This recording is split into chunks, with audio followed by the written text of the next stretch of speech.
Okay, here we go. It's the experimental show. Oliver and I are refining the numbers. You'll all see my house number is 716. Taking the work that we had done a show or two ago, I'm changing some things up. I actually don't have finished pictures of the numbers, so it's a baby blue color. It looks like it's kind of this light green color, but it will be this really pretty baby blue. It all worked really well, but then the number 6 had a glitch. So I've got 7-1 down. And I'm going to talk about what I changed from what we did with Jake, what was different, why I chose what I was doing different. And you won't see the finished piece, but as soon as I make a number 6, you will see the finished piece. So there it is, 716. That is our house number. Now you just got to figure out where I live and you'll know which house is mine.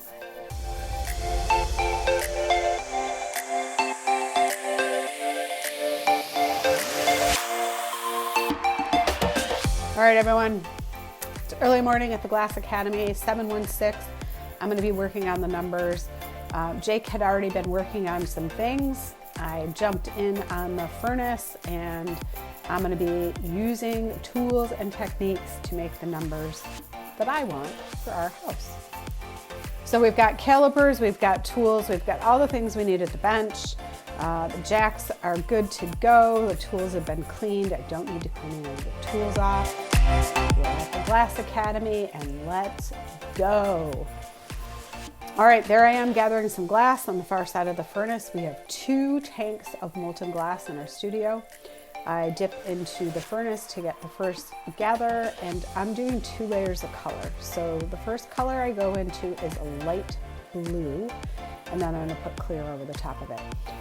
To save myself walking from everywhere, I can easily reheat in the furnace. Add another layer of color, reheat, and there's no need to sit down and walk to the other glory hole or anything. I can do everything I need right here. At some point I want the color melted in a little more, so I'm talking about the marber table over there. It's got paint dots on it. It looks like color. See those little white dots on there? I was like, did you guys clean off the marber? And they're like, yeah. If we really want to clean it off, what you do is use a brick. And we're going to talk about some of those things in upcoming shows in 2024.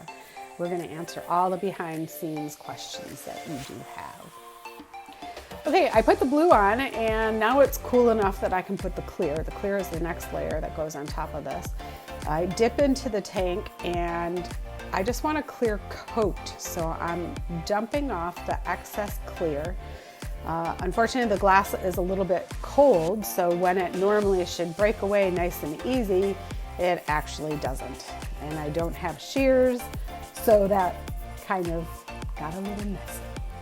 But it's okay. I'm not using the end anyway, so I just trim off that extra bit of glass. Because I had to reheat differently, I asked Oliver to bring the molds over so that I could dip the hot glass now into the mold. I decided to go with the middle size because I want my numbers a little thicker. I want to make sure they don't break when they're on the house. I want some stability in them. I can stretch it out. And I do want to twist, but I'm able to control how much I want it to twist. I do not want a super tight twist. I want it to be very reflective. The reason I chose the color that I chose was for a variety of reasons, one of which the blue is on the inside and then clear is added on the outside. So that gives it a really nice sparkle and reflective quality.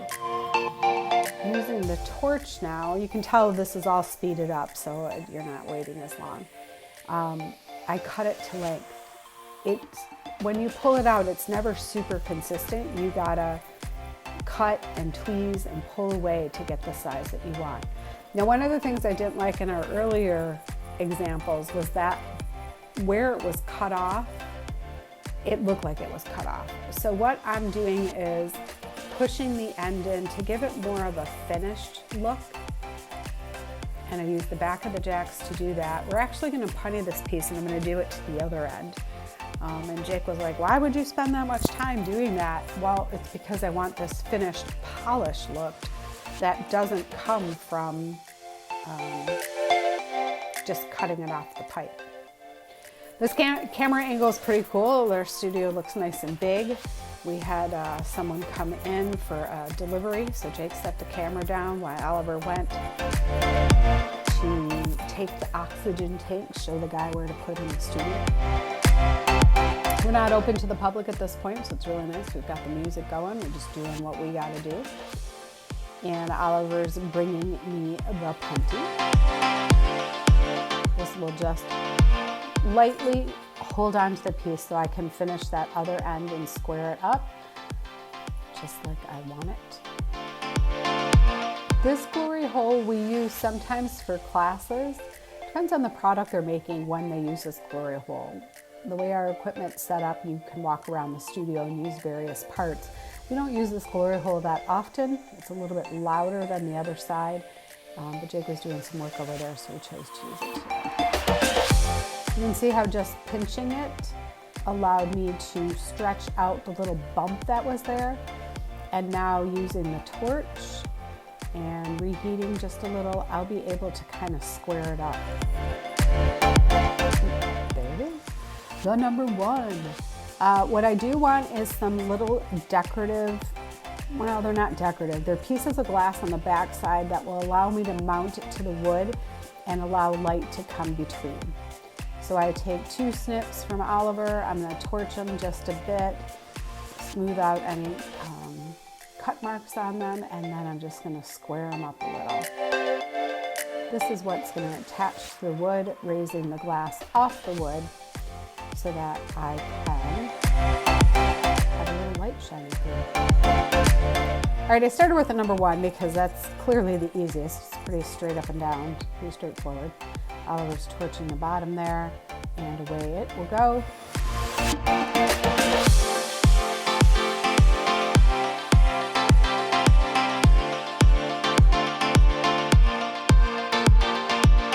Next, we'll do the number 7. The number 7, Jake had figured out the other day and was able to do it pretty good with this mold. So I took out the same mold, and I'll be doing the same thing. Because the 7's bigger and I need to stretch it longer because I want to be able to cut off extra glass from both sides, making it the proper thickness.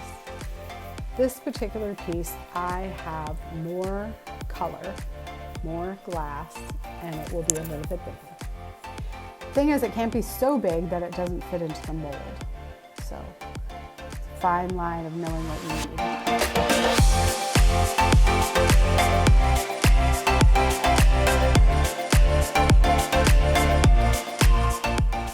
When I go gather the glass over this core will be colder so that I'll be able to just take a thin layer of glass over the top. I don't have on my Carhartt pants. I like some of my other pants that I wear because I can slide the shears and the tweezers and stuff in the pockets, and it makes it really easy so I can have the tool right on me. So this particular time I took it and I stripped off the clear. Now that clear we'll use again. We can throw it in the furnace, we could throw it in a bucket and throw it in later. But on the pipe now, my color is encased with clear glass, and next I go into the mold.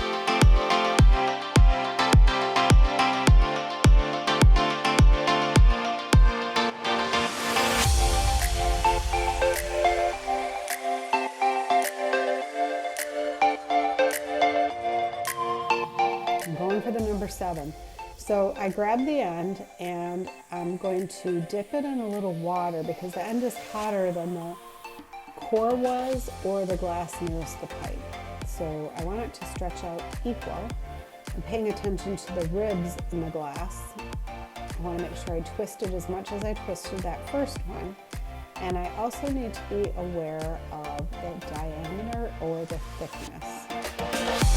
Now remember that it's a little fast speed here. Oliver turned the pipe for me for a second. What you don't know is right before this episode, I put some hand cream on, and I'm trying to turn that metal pipe, and it is not working because my hand is slipping all over it. So that was actually kind of funny. I'm like, help, I can't turn the pipe. Okay, so here I'm heating with the torch where we're gonna bend the 7. I can't remember if Jake was able to get a good shot of this, but I heated it nice and hot. Going to the glory hole, you can see how it just wants to bend and crispify right in that corner. There it is, the number 7. What I should have done is squared up that end before I did that, because now I go for this tip here and it's kind of wasted time. I should have done this first. Oliver's role is to help me with the template, sizing it up to know exactly what I want, what I need. The longer I work on it, the less it gets a little off shape. It's not straight so much anymore, so I gotta watch that. So I put it on the marber where I can lay it flat, pop the number 7 down, but we gotta punny it because I need to finish that other end. All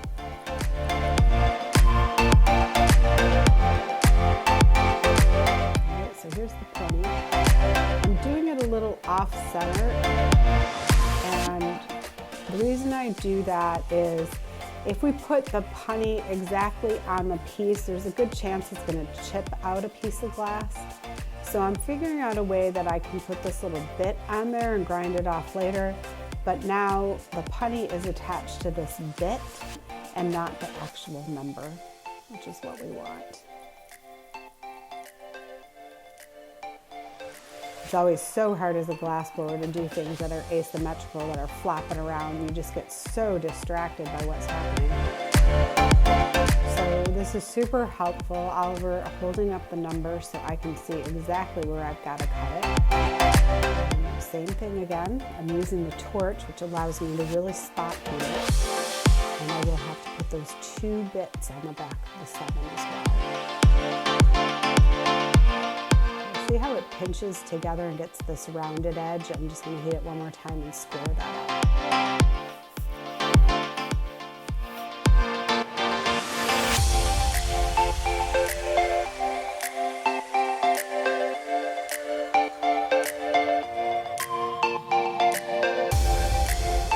Satisfied with the shape, it actually looks really good. The last step is the 2 little bits on it. Like Jake, I have to make sure I didn't do it backwards.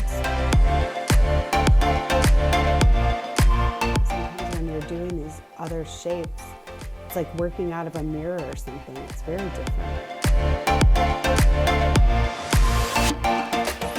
Done. Ta-da. When you're also working these numbers, you want to do everything at once. I wanted to do the 6 next because I'll do it the proper thickness, the right length, all of that jazz, and number 6 did really well. There was a problem though where the tweezers got cold and the piece fell. We didn't have that part on video, so just trust me that it happened.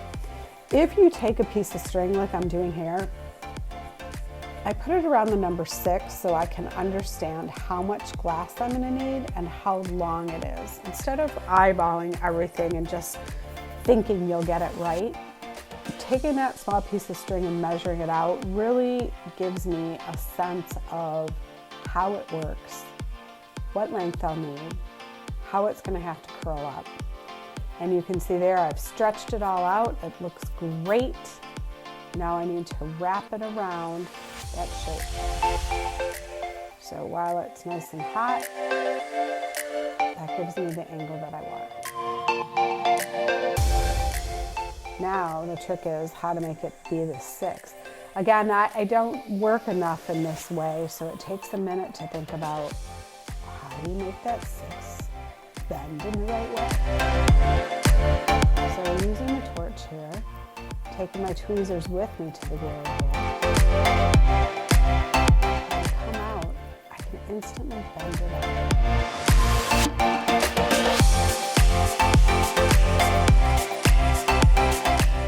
Flip it around and figure out which way you're going. Yeah, getting that number 6 down. We were so close. I was pretty much done, and I can't remember. Our cat was sick, and I think the vet called right now. Something happened that it distracted me, and I had to stop. And in the process of doing that, the number 6 actually fell on the floor. Isn't it funny how like you have to flip it around? It's pretty funny. So we're talking about where to punny it and the bits that are going to go on it. You see Matt coming in the background. That next shift's ready to start. I put my little dollop of glass on there.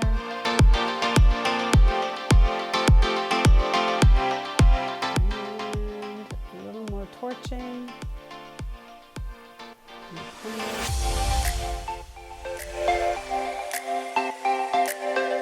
And again, I can't remember what happened. Maybe we went to punny it and the punny was too cold and it fell on the ground, and when we picked it up, the tweezers were too cold and it cracked. I'm punning it on the side so I can bend and shape as I need to.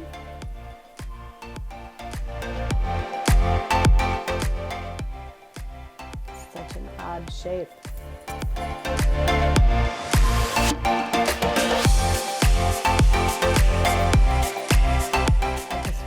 How to punny it to get the bend that I want in it. And I'm talking about the tweezers were too cold, so it didn't work. I took a picture of this cane to show you the different patterns we can use.